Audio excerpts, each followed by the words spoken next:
Cette année, maman, on a préféré simplifier la carte de vœux. Juste les prénoms des enfants, c'est plus moderne. La phrase a claqué doucement, comme un chiffon humide sur le visage. Je l'ai d'abord prise pour une maladresse. Simplifier ce mot-là, depuis quelque temps, revenait souvent dans sa bouche. Simplifier les repas, simplifier les appels, simplifier la présence, et maintenant, simplifier la famille. C'était un samedi de décembre, gris et coupant. J'étais dans le salon, à la table ronde que j'avais cirée le matin même. Sur le plateau, il restait un bol de thé tiède, un morceau de brioche et une pile de lettres que je n'avais pas encore ouvertes. Ma fille, Claire, était venue me montrer la nouvelle carte, celle qu'elle faisait chaque année pour les vœux. Une carte photo, bien sûr, sa famille en chemise blanche, sur fond beige, les bras croisés, sourire parfaitement aligné. Je l'ai regardée longuement. Derrière le vernis du cliché, il y avait une géométrie cruelle.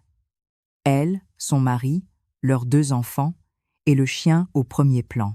J'ai attendu, cherché du regard la petite inscription que j'aimais tant, de la part de toute la famille Martin et de maman, mais elle n'y était plus. « Tu as oublié mon nom », ai-je simplement dit. Claire a ri, un rire sec, d'excuse ou d'agacement. « Non, maman, pas oublié. Juste, on a voulu faire plus simple cette année. Les gens savent bien que tu es là. Pas besoin de tout écrire. Pas besoin de tout écrire. Je crois que c'est là que j'ai compris. Ce n'était pas une omission, c'était un effacement. Je me suis levée lentement et contourné la table, et j'ai pris la carte entre mes doigts. Le papier était glacé, trop lisse, sans aspérité. On aurait dit qu'il ne voulait pas de traces. Le genre de matière sur laquelle rien ne s'accroche, ni l'encre, ni la mémoire. C'est très beau, ai-je murmuré, la voix presque étranglée. Très contemporain. Elle a souri, soulagée. Tu vois, j'avais peur que tu le prennes mal. On envoie ça demain à tout le monde. Les amis, les cousins, la maison de retraite de tante Lucie, elle parlait vite, sans me regarder. Je voyais bien qu'elle voulait fuir le silence. J'ai hoché la tête, calmement, comme si tout cela m'était égal. Mais à l'intérieur, quelque chose venait de se fendre net. Je me suis assise. Ma main tremblait légèrement. J'ai attrapé ma tasse et j'ai bu une gorgée froide. Claire continuait à parler, à commenter les couleurs, les polices, les likes que cette carte allait sûrement récolter sur les réseaux. Je ne l'écoutais plus. J'observais ses gestes précis, maîtrisés, sa manière d'étaler sa perfection comme un vernis de saison. Ma fille, mon unique enfant, celle à qui j'avais tout donné, même mes silences. Je l'ai regardé ranger les exemplaires dans une enveloppe Kraft. Et j'ai vu je ne sais pourquoi l'image de mon mari, Paul, le jour où il avait développé notre première photo de famille. En noir et blanc, il y avait des taches, des grains, des sourires tordus. Rien n'était parfait, mais tout était vrai. Quand elle est partie, j'ai attendu que la porte se referme. Le bruit du loquet m'a semblé définitif. Je suis restée seule, la carte à la main. Sous la lumière d'hiver, elle brillait faiblement. J'ai pris un stylo noir et, d'un geste lent, j'ai écrit mon prénom dans un coin. Jeanne. Une trace minuscule, presque invisible, mais c'était la mienne. Puis j'ai sorti mon carnet vert, celui que je garde depuis des années, mon compagnon de solitude et de vérité. J'y ai noté, mot pour mot, 10 décembre, 10h30. Elle a effacé mon nom de la carte de vœux. J'ai compris que j'étais rayée du portrait. En refermant le carnet, j'ai senti la brûlure dans ma gorge. Pas celle des larmes, mais celle de la lucidité. Ce genre de douleur froide, précise, qui ne se soigne pas avec des mots doux. Je me suis levée, a ouvert la fenêtre. L'air sentait le givre et la fumée des cheminées.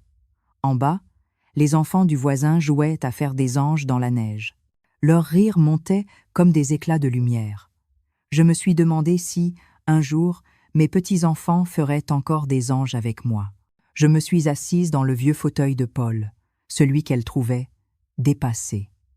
Et là, sans prévenir, j'ai murmuré tout haut. Alors, c'est comme ça qu'on disparaît. D'abord du cœur, ensuite des photos, puis des papiers. Je n'ai pas pleuré. J'ai simplement pris un autre stylo, rouge cette fois, et j'ai écrit sur la carte, juste en dessous de son sourire impeccable. « Merci de m'avoir retiré. Cela me rend libre. » Puis j'ai glissé la carte dans un tiroir, avec toutes celles des années précédentes. Sur les anciennes, mon nom apparaissait encore. C'était étrange. On aurait dit la chronologie exacte de mon effacement. Et cette année-là, entre deux lumières de décembre, j'ai pris une résolution. Ne plus me battre pour rester dans leur cadre. Mais un cadre, ça se reconstruit. Et le mien, désormais, serait fait de vérité, pas d'apparence. Avant de disparaître des cartes, je suis apparu dans une chambre claire où flottait une odeur de lessive et de pain chaud. J'avais 10 à 9 ans, les cheveux retenus par une barrette de nacre, et je travaillais au rayon linge de maison chez Lemoine, fille, rue Traversière. On y vendait des nappes en damassé, des draps lourds comme des promesses, et des torchons qui absorbaient tout, y compris les malheurs.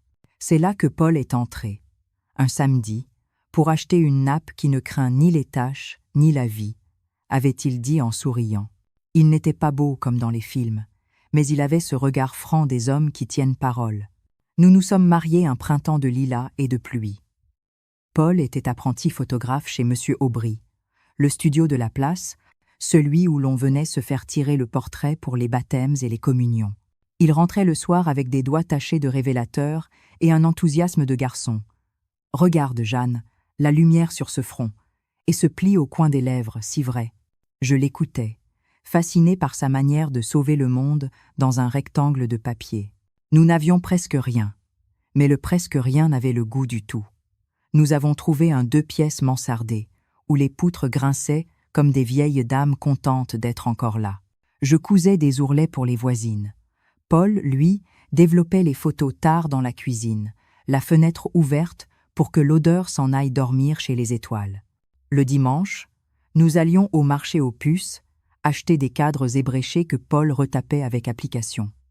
Il disait que chaque portrait, même humble, méritait un écrin. Quand Claire est née, par un matin d'août trop chaud, la sage-femme m'a dit « Elle a déjà la bouche décidée. » Paul a ri.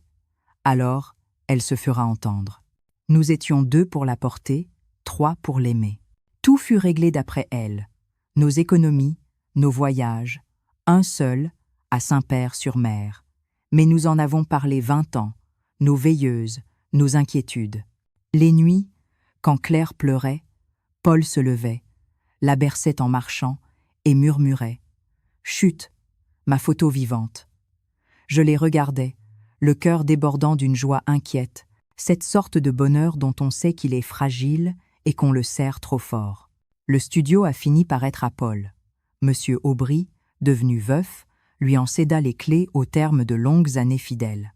Nous avons repeint la vitrine, resserré les vis du rideau métallique, reclassé les dossiers.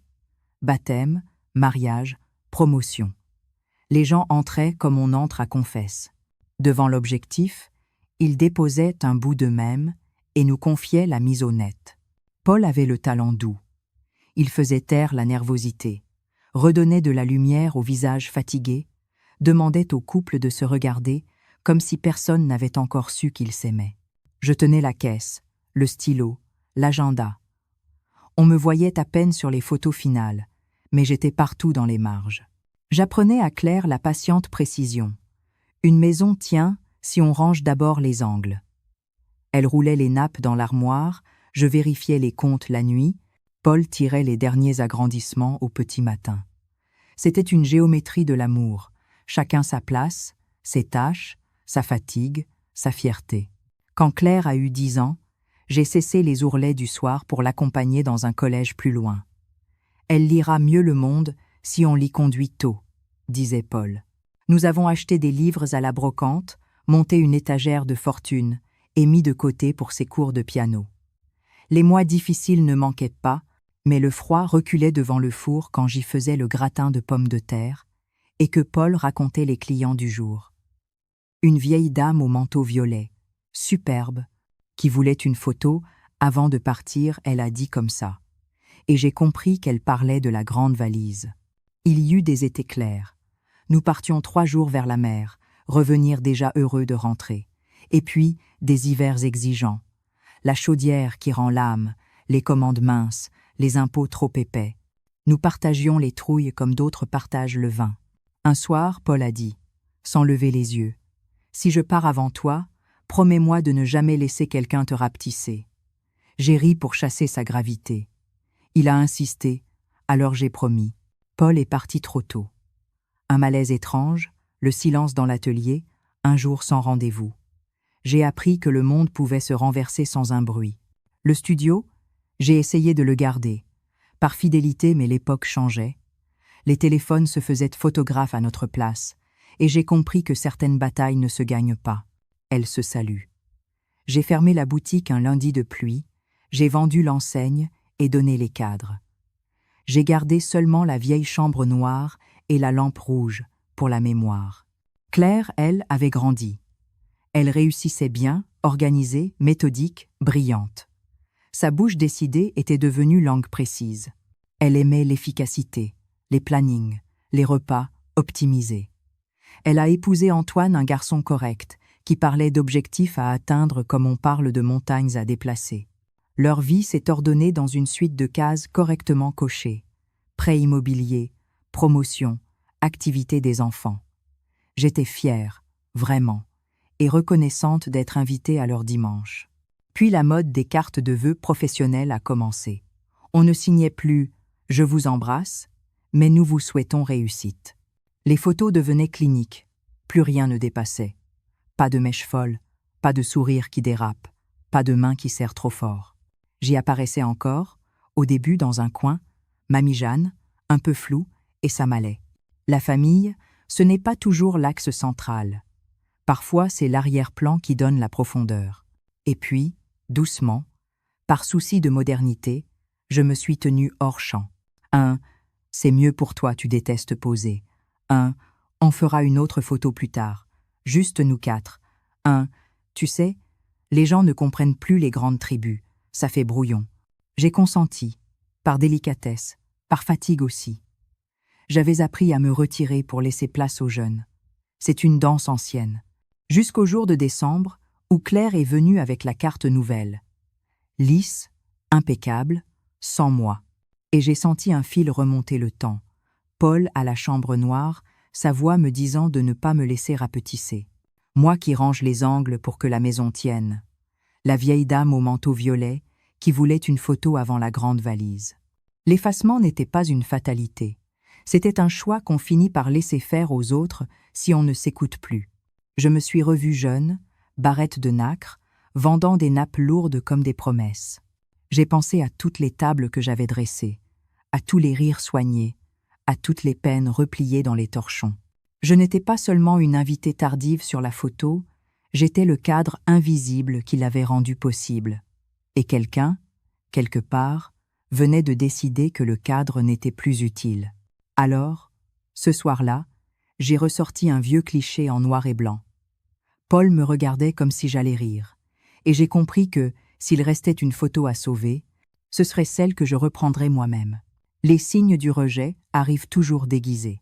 Au début, on les prend pour de la prévenance, pour de la gentillesse malhabile. Et puis, un jour, on comprend qu'il n'était que la forme polie d'une exclusion déjà commencée. Chez Claire, tout a commencé par ce mot qu'elle affectionne. Simplifier. On simplifie, maman, pour t'alléger la vie. Simplifier, c'était ne plus m'appeler tous les soirs. Simplifier, c'était ne plus me demander de venir déjeuner le dimanche. Simplifier, enfin, c'était parler de moi comme d'un paramètre à gérer une variable de confort. Je me souviens du jour où elle m'a rendu les clés du studio de Paul, celui que je gardais encore comme un refuge. Tu devrais le vendre, maman. C'est inutile de payer des impôts pour un lieu qui dort. Ce lieu ne dort pas, Claire. Il respire encore de son souvenir. Elle a levé les yeux au ciel, comme on lève les yeux devant un enfant têtu. Tu te fais du mal pour rien. Ce jour-là, elle a pris les cadres de Paul pour les ranger provisoirement chez elle, le temps de les préserver. Ils n'en sont jamais revenus. Puis il y a eu les appels manqués. Avant, elle me téléphonait chaque soir. Un mot, une anecdote, une recette. Puis, les appels se sont espacés, un jour sur deux, puis une fois par semaine. Quand je tentais de la joindre, c'était souvent « Oh maman, je suis en réunion. Maman, Je te rappelle plus tard. Tu sais, avec les enfants, les journées sont folles. Je ne reprochais rien. J'attendais. Les mères attendent, c'est leur métier. Mais l'attente, à force de silence, devient un miroir cruel. On y voit seulement ce qu'on a donné. Un dimanche, je me suis présentée chez elle sans prévenir, avec une tarte aux pommes. Elle a ouvert la porte, surprise, un torchon à la main. « Oh, maman, tu es venue ? On déjeunait dehors aujourd'hui, je t'avais envoyé un message. Je n'avais rien reçu. Ou peu, être l'avais-je reçu trop tard. » J'ai souri. « Ce n'est pas grave, ma tarte se garde bien. » Elle a hésité, puis a dit « Laisse-la, je la mettrai au congélateur. » Je suis repartie avec le plat vide, le cœur pareil.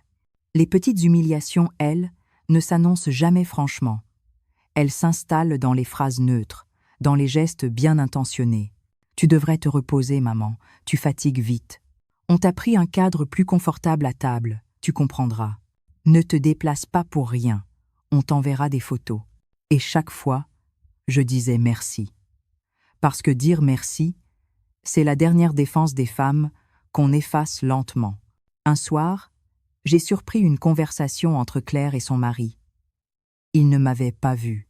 J'étais dans le couloir. « Elle devient un peu figée, non ?» disait-il. « Oui, mais c'est normal à son âge. L'important, c'est qu'elle ne s'inquiète de rien. Tu crois qu'elle se rend compte ? Non. Elle vit dans son petit monde de souvenirs. C'est mieux ainsi. » J'ai reculé sans bruit. Mon petit monde de souvenirs venait de devenir pour eux une forme d'infirmité. Je me suis assise sur le lit et pris mon carnet vert. J'y ai écrit « Dimanche 2 mars, 21h. » Elle ne se rend pas compte. Je me rends compte de tout. À partir de là, j'ai commencé à noter plus méthodiquement. Les dates, les mots, les oublis, les gestes déplacés, non pas pour me venger, pour me souvenir. Parce que la mémoire, c'est la seule arme de celle qu'on croit effaçable. En avril, j'ai voulu inviter toute la famille à déjeuner. J'avais préparé des quiches, de la salade, des fleurs fraîches. La veille, Claire m'a appelé. « Maman, je suis désolée, mais on a une répétition du spectacle des enfants. Ce serait mieux de reporter, d'accord ? » Bien sûr, j'ai rangé la table, jeté les fleurs, gardé la nappe blanche. Le lendemain, sur les réseaux, j'ai vu la photo du spectacle des enfants. Autour d'eux, un grand repas, une tablée joyeuse. Je n'étais pas sur la photo. J'ai noté 7 avril, repas de famille sans moi. Peut être le vrai début de la simplification. Et puis il y a eu cette histoire d'adresse. En mai, le facteur m'a apporté par erreur une enveloppe adressée à Madame Claire Martin et sa famille. L'écriture de Claire, reconnaissable. En haut à gauche, l'expéditeur. Maison de retraite Saint-Augustin. J'ai ouvert. Le cœur glacé. À l'intérieur, un dossier d'admission anticipé, partiellement rempli. Mon nom, mon âge, mon adresse. Je n'ai pas pu bouger. Quand je l'ai appelée, elle a bafouillé. « Oh maman, ce n'était rien, juste une demande d'information. On prévoit, tu comprends ? Au cas où. » Au cas où, c'était donc cela, être prévu. Je n'ai pas crié. Je n'ai rien dit. J'ai simplement refermé mon carnet après avoir écrit. Prévoir la disparition d'une mère, c'est déjà l'avoir commencé. Depuis ce jour, chaque fois que j'entends le mot simplifié, j'y entends effacer. Et dans le silence de mon salon, entre les murs tapissés de cadres anciens, je me suis promis de ne plus jamais laisser personne prévoir ma place. Il suffit d'un détail pour que le voile se déchire. Une phrase, un papier, un geste de trop. Pour moi, ce détail est arrivé par la poste, un mardi matin, dans une enveloppe blanche au logo d'une banque que je ne fréquentais pas. Je me souviens parfaitement de la scène. J'étais à la table de la cuisine, un rayon de soleil glissait sur les tasses, le silence avait cette douceur de fin d'hiver. J'ai ouvert machinalement le courrier, croyant à une publicité. Mais non, c'était une notification de transfert de compte. À mon nom, signé. Je suis resté figé.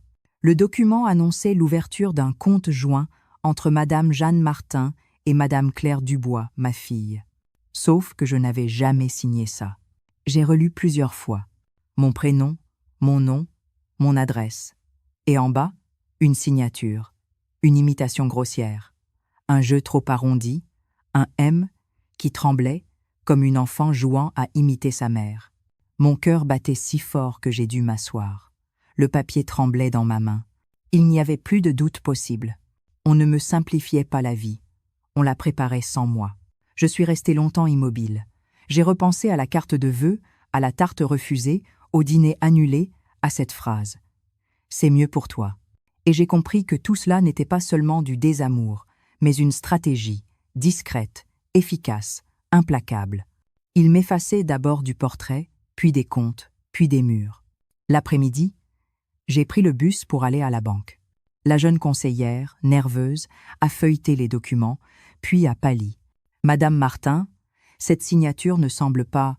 Enfin, je veux dire, elle diffère un peu des précédentes. Vous confirmez que vous n'avez pas signé ?» « Je confirme. » Elle a baissé la voix. « Je dois en informer la direction.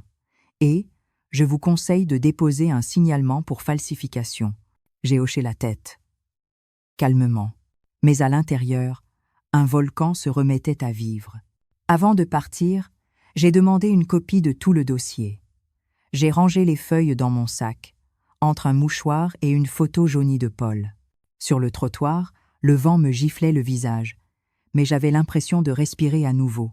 Je venais de mettre la main sur la vérité. Et elle avait la forme froide d'une signature volée. Le soir même, j'ai téléphoné à Claire. J'ai reçu une lettre de la banque. Un silence. « Ah ? Quelle banque ? » « La tienne, apparemment. Ou plutôt la nôtre, si j'en crois ce qu'ils disent. » Sa respiration a changé. « Oh, ça. C'est rien, maman. Une formalité. Tu ne comprends pas ces choses-là. On voulait juste faciliter les virements, pour t'aider. » « Pour m'aider ? À disparaître ?» Elle a ri, un rire nerveux, comme on rit quand le masque craque. « Tu exagères. Tu dramatises toujours. » « Non. Je constate. » Et j'écris. Elle a voulu parler encore, mais j'avais déjà raccroché. J'ai ouvert mon carnet vert et noté « Mardi 4 février, 16 edix, signature falsifiée. Compte joint ouvert sans consentement. Réaction, mensonge, nervosité. Action, conserver preuve. Préparer. » J'ai ajouté un mot que je n'avais encore jamais écrit dans ce carnet. Avocat. Le lendemain, j'ai pris rendez-vous avec Maître Lenoir, celui qui m'avait déjà aidé, il y a des années, pour la succession de Paul. Il m'a reçu avec ce mélange rare de respect et de douceur qu'ont les gens qui ont vu trop d'injustice. Je lui ai tendu les papiers. Il les a lus, a levé les yeux vers moi, lentement. « C'est grave, Madame Martin, très grave. Vous souhaitez déposer plainte ? » « Pas encore. Je veux d'abord comprendre jusqu'où ils sont allés. » Il a hoché la tête. « Alors on va fouiller calmement. Je vais contacter la banque, vérifier les procurations existantes, les transferts. Vous, de votre côté, ne dites rien. Continuez comme si de rien n'était. L'imprudence vient toujours d'en face. » Ces mots m'ont glacé et réchauffé à la fois. Pour la première fois depuis longtemps, je n'étais plus dans la peur, mais dans la vigilance. Et la vigilance, c'est une forme d'espoir. En sortant du cabinet, je suis passé devant la vitrine d'un photographe. Il exposait une série de portraits de familles modernes. Sourires figés, lumière parfaite, retouches invisibles. Je me suis approché. Dans le reflet de la vitre, mon visage s'est superposé à ces visages étrangers. Une femme âgée, seule, mais droite. Je me suis dit, tu n'as plus besoin d'être sur leurs photos. Tu redeviens ton propre cadre. Le soir, j'ai rangé les copies des documents dans une pochette grise, étiquetée « Dossier vérité ». J'ai ajouté les notes de mon carnet, les lettres anciennes, tout ce qui prouvait que j'existais, vraiment, dans cette maison, dans cette lignée. Puis, j'ai allumé une bougie à côté de la photo de Paul, celle où il tient son appareil. « Tu avais raison, mon amour », ai-je murmuré. Je ne me laisserai pas rapetisser. Dehors, la neige commençait à tomber. Dedans, quelque chose se redressait. Je n'étais plus seulement la mère qu'on voulait ranger. J'étais la témoin. Et désormais, chaque minute compterait. Les jours suivants ont eu la lenteur trouble des lendemains de tempête. Rien ne bougeait à l'extérieur, mais à l'intérieur, tout tremblait encore. Je passais mes matinées à ranger, à classer, à relire des papiers anciens.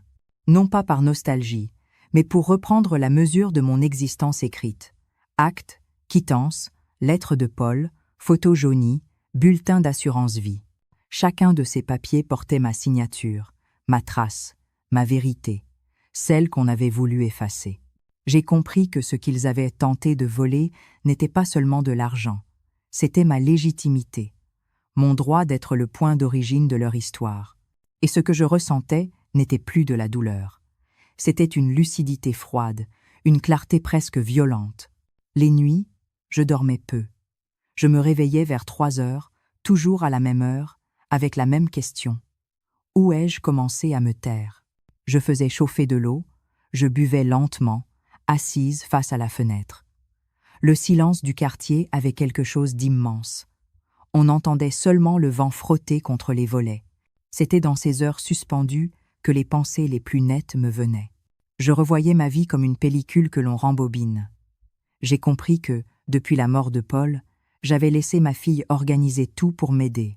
D'abord les papiers, puis les factures, puis les décisions. Et à force d'être reconnaissante, j'étais devenue dépendante. C'est une pente glissante, celle du remerciement. On croit exprimer de la gratitude. On signe en réalité sa propre mise sous tutelle morale. Un soir, j'ai repris le carnet vert. J'y ai écrit, d'une écriture nette. L'amour n'autorise pas tout. Ce qu'elle appelle protection, c'est un vol lent.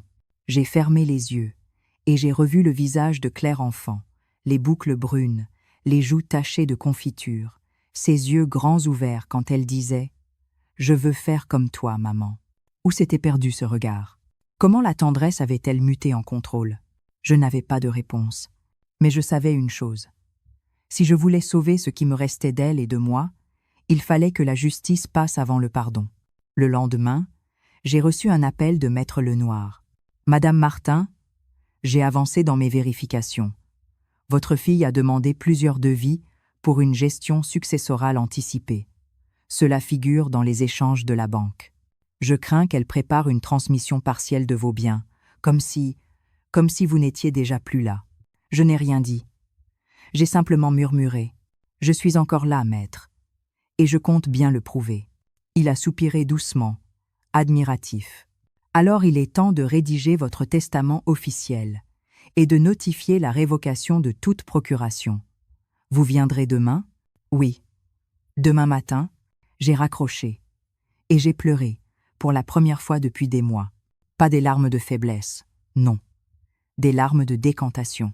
Comme si tout ce que j'avais encaissé, accepté, dissimulé, trouvait enfin une sortie digne. Le soir, j'ai ouvert la fenêtre. L'air était glacé. En bas, la ville brillait doucement, indifférente. J'ai pensé à Paul, à sa voix calme. « Ne te laisse pas rapetisser, Jeanne. » Cette fois, je lui ai répondu à voix haute. Je ne me laisserai plus faire, ni par la vie, ni par le sang. J'ai pris le carnet, une nouvelle page. Mercredi 5 février. Nuit claire. Décision prise. Ne pas prévenir Claire. Préparer seul.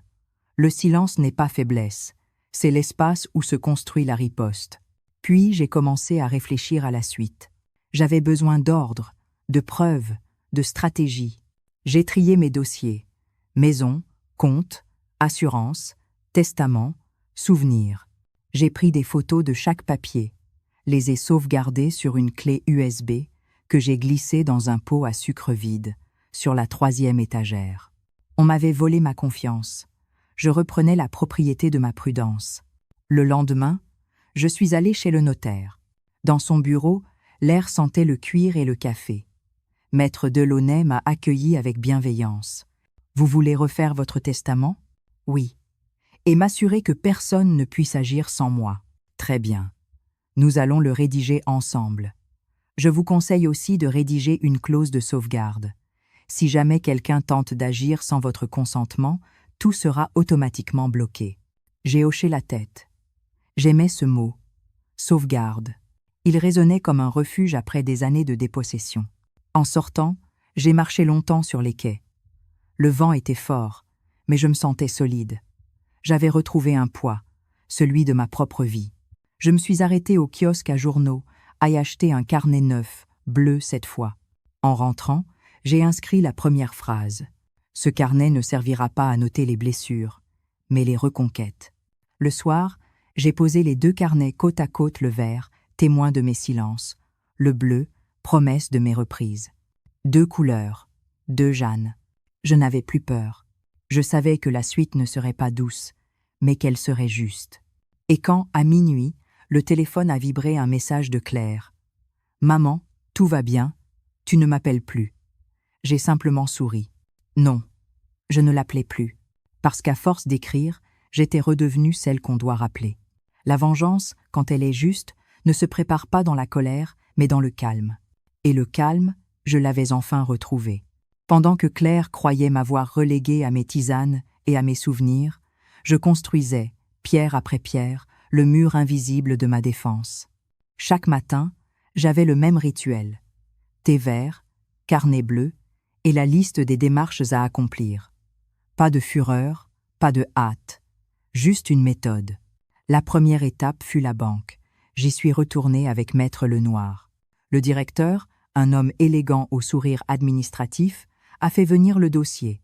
Le notaire a posé ses lunettes sur la table et dit calmement « Monsieur, ma cliente n'a jamais signé la création de ce compte joint. Vous savez ce que cela signifie ?» Le directeur a pâli. Oui, bien sûr. C'est une erreur que nous allons corriger immédiatement. Et nous mènerons une vérification interne. Faites plus qu'une vérification, a ajouté l'avocat. Faites une déclaration officielle. La falsification de signature d'une personne âgée, c'est un délit pénal. Je n'ai rien dit. Je regardais simplement le stylo posé entre nous, symbole fragile de tout ce qui peut être volé. L'écriture, la confiance, le nom. Avant de partir, j'ai ouvert mon sac, sorti mon carnet vert et noté devant eux. Réunion du 12 février. Falsification reconnue, correction actée. Le directeur m'a regardé, interloqué. « Vous notez tout ? Seulement la vérité ?» ai-je répondu. 2 jours plus tard, j'ai reçu la confirmation écrite de la banque. La procuration était annulée et tout compte joint, clos. C'était la première pierre du mur. La deuxième étape fut le notaire, Maître Delaunay. Il m'a reçu dans son bureau feutré, comme une vieille amie. « Alors, Jeanne, vous voulez verrouiller tout cela ? » ?»« Oui, maître. Et surtout, éviter que ma fille puisse dire un jour « je ne savais pas ». Nous avons passé 3 heures à tout relire. Titre de propriété, épargne, assurance, testament. J'ai choisi de tout réécrire, ligne par ligne.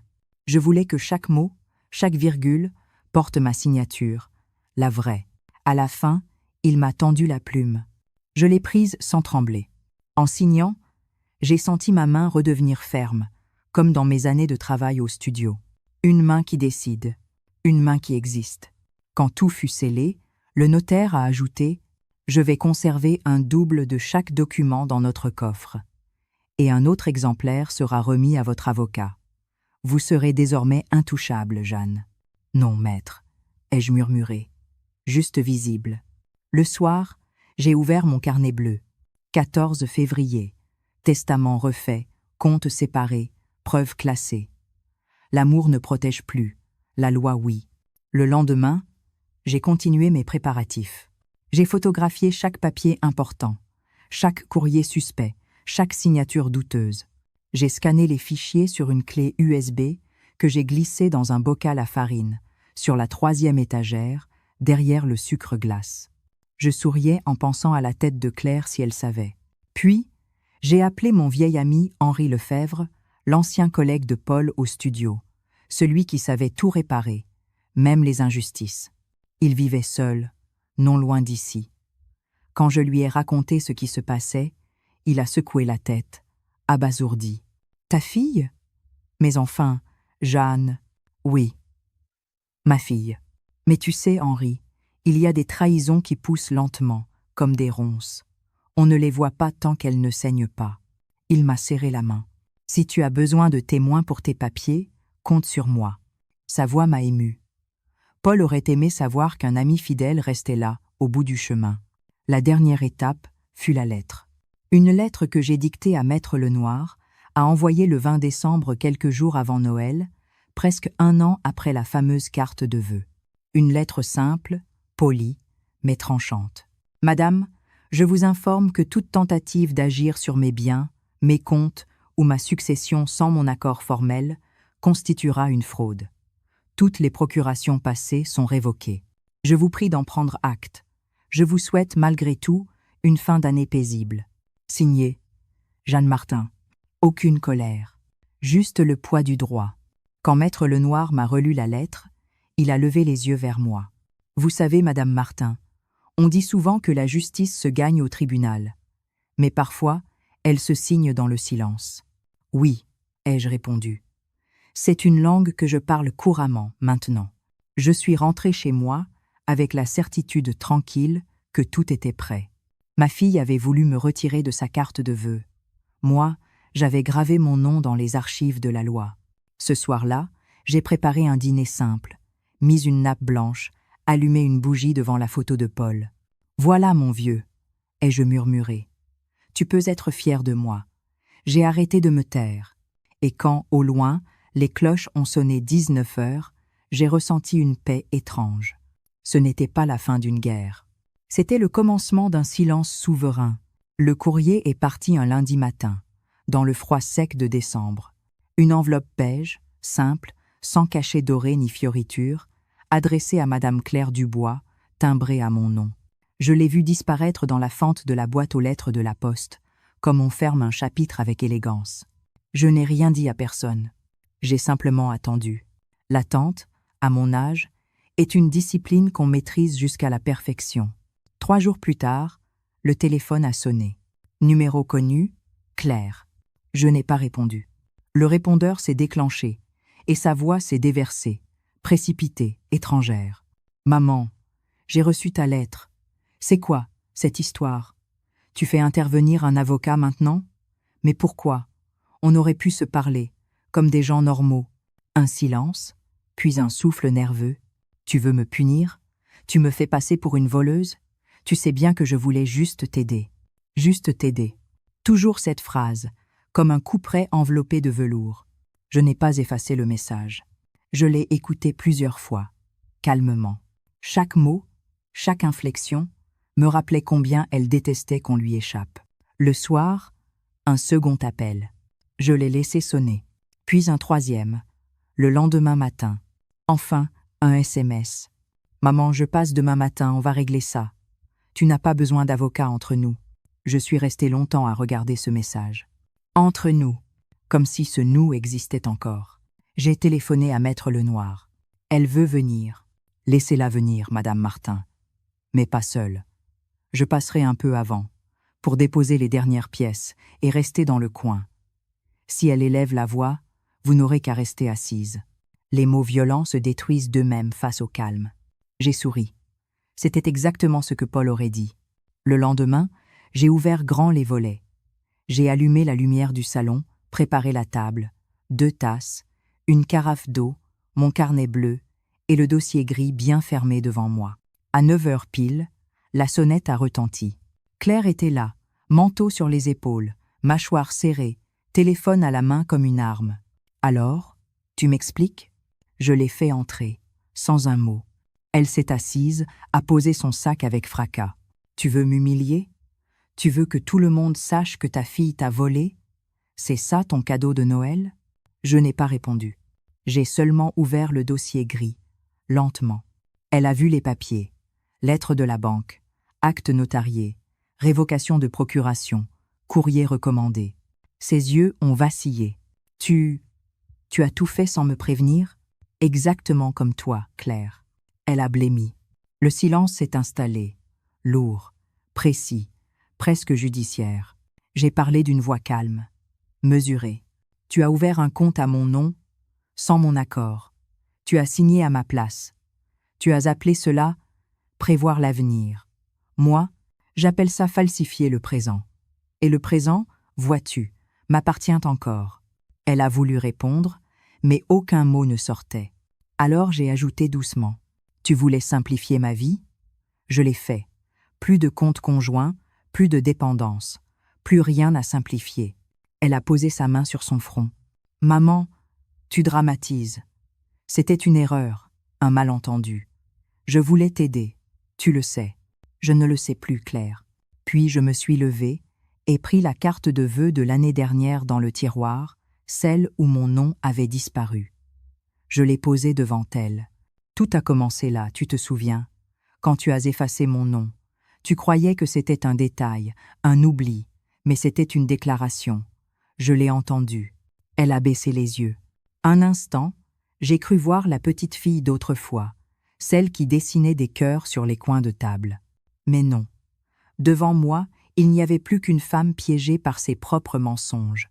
Elle s'est levée brusquement. Tu ne comprends rien à ma vie. Tu vis dans ton passé, dans tes cahiers. Moi, j'ai voulu t'éviter des soucis. Et voilà comment tu me remercies. Je n'ai pas bougé. Je ne te remercie plus, Claire. C'est fini. Tu peux partir. Elle a reculé, hésité. Puis sa voix s'est brisée. Tu vas me regretter. J'ai répondu doucement. Non.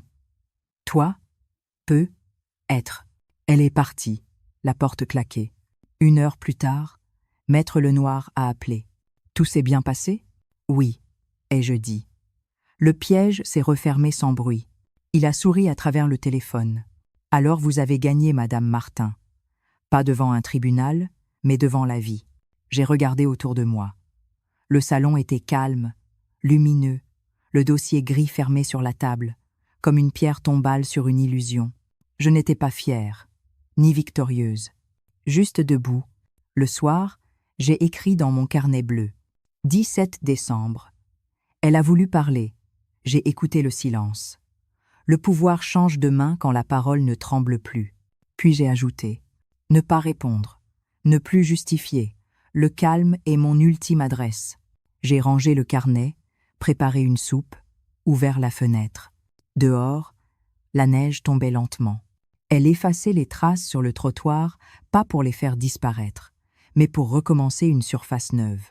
Et moi, enfin, je me sentais prête à recommencer ma vie, à partir ailleurs. Les jours qui ont suivi furent d'un calme étrange. Pas un appel, pas un mot, pas même un message. Le silence, cette fois, ne me blessait plus. Il travaillait pour moi. Je savais que la lettre avait agi comme une déflagration. Chez les gens qui mentent, la vérité, même écrite noir sur blanc, n'éclate pas tout de suite, elle s'infiltre. Elle glisse dans les conversations, dans les dîners, dans les nuits sans sommeil. Puis elle ronge, patiemment. Je n'avais rien à faire. Il suffisait d'attendre. Le 23 décembre, j'ai croisé ma voisine, Madame Roux, sur le palier. « Vous avez entendu » m'a-t-elle chuchoté. « Votre fille, elle a eu des ennuis avec la banque. On dit qu'il y a une enquête interne, une histoire de signature. » Je l'ai remerciée sans commenter. Les nouvelles, à défaut d'amour, circulent toujours plus vite que la tendresse. Le soir, j'ai ouvert la fenêtre. Le ciel de décembre était clair, presque cruel. Dans l'appartement d'en face, j'apercevais les lumières de fête, les guirlandes, les rires. Chez moi, tout était simple. Une bougie, un bol de soupe, un silence qui ne m'effrayait plus. Le lendemain, j'ai reçu un appel inattendu. C'était Antoine, le mari de Claire. Sa voix tremblait légèrement. « Jeanne, je ne sais pas ce qui se passe exactement entre vous, mais sachez que je ne cautionnais pas tout ça. Je n'étais pas au courant de la signature. C'est allé trop loin. Je le sais, Antoine. Claire est à cran. Elle se sent acculée. Elle dit que vous l'avez trahie, que vous avez sali son image. Elle a sali la mienne bien avant. » Je n'ai fait qu'enlever le vernis. Un long silence. Puis il a ajouté, d'une voix plus basse, « Je crois qu'elle est en train de perdre pied. Elle a pris un congé. Les enfants posent des questions. Élodie a demandé pourquoi tu ne venais plus. » Ces mots ont serré ma poitrine. Élodie, ma petite fille, celle qui, peut, être, un jour, comprendrait. J'ai pris une inspiration lente. Dis-lui que sa grand-mère pense à elle, qu'elle écrit, et que parfois, écrire, c'est une autre façon d'aimer. Il a voulu répondre, mais sa voix s'est brisée. Je suis désolée, Jeanne. Moi aussi. Mais pas pour les mêmes raisons. Après avoir raccroché, j'ai marché longtemps dans l'appartement. J'essayais de me souvenir du moment exact où j'avais cessé d'être la mère pour devenir la gêne. Peut être le jour où j'avais refusé de me taire. Peut être celui où elle avait compris que je n'étais plus malléable. Les jours ont passé. Au fil des semaines, j'ai appris, par fragments, les répercussions. L'enquête bancaire avait confirmé la falsification. Aucune plainte de ma part, mais une trace officielle, indélébile. Dans le monde de Claire, celui des promotions et des dîners entre cadres, cela valait condamnation. Ses amis s'éloignaient. Les parents d'élèves chuchotaient. Antoine supportait de moins en moins l'attention. Et, comme toujours, quand l'orgueil est blessé, la famille se fissure.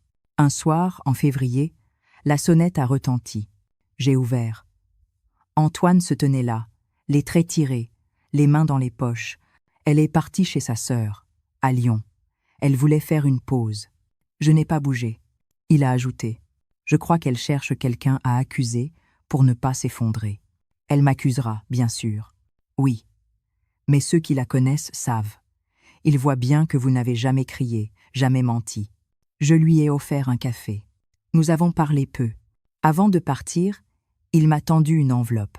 Une lettre. D'Élodie. Elle a insisté pour que je vous la donne. Je l'ai ouverte quand il fut parti. Une écriture d'enfant, tremblée, appliquée. Mamie. Papa dit que tout le monde est triste. Moi, je voudrais juste qu'on refasse une photo tous ensemble. Même si maman ne veut pas. Je t'aime.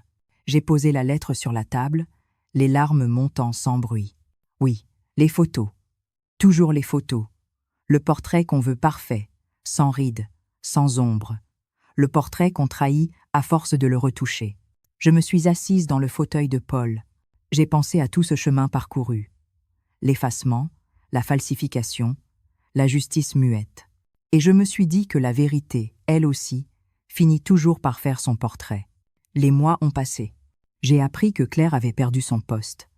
Trop de mauvaise presse, disait-on. Qu'elle s'était éloignée d'Antoine. Que les enfants vivaient en alternance. J'écoutais tout cela sans haine. La chute des autres ne guérit rien, mais elle éclaire nos propres erreurs. Moi, je continuais à écrire.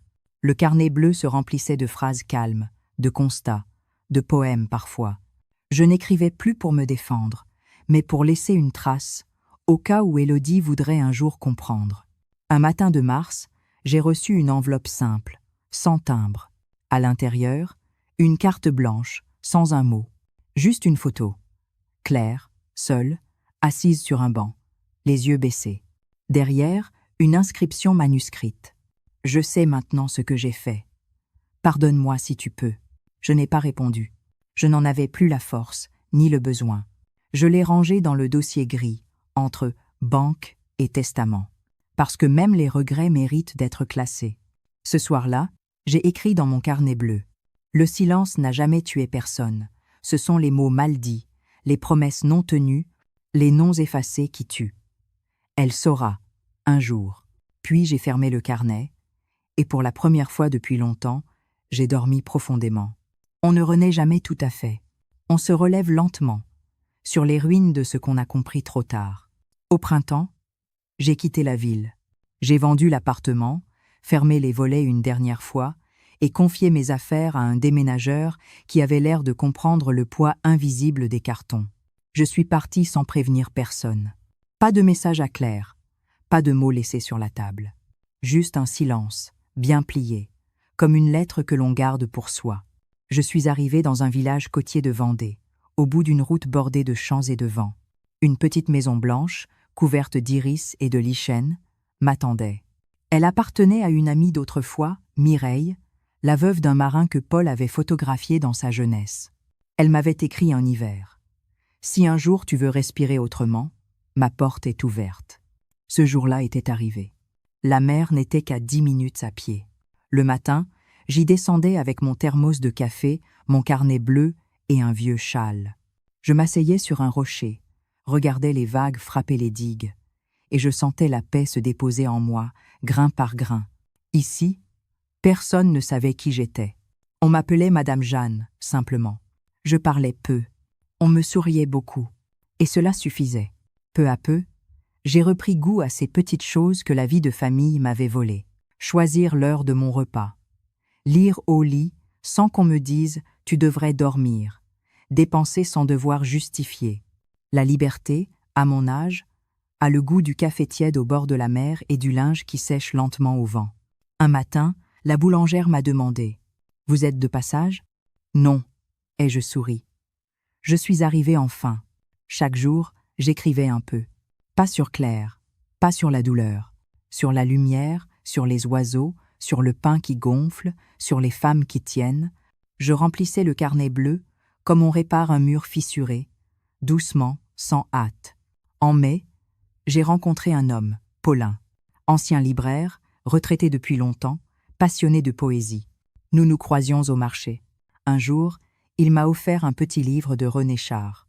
Sur la première page, il avait écrit « Les blessures éclairent quand on les regarde sans colère ». Cette phrase m'a suivi comme une prière.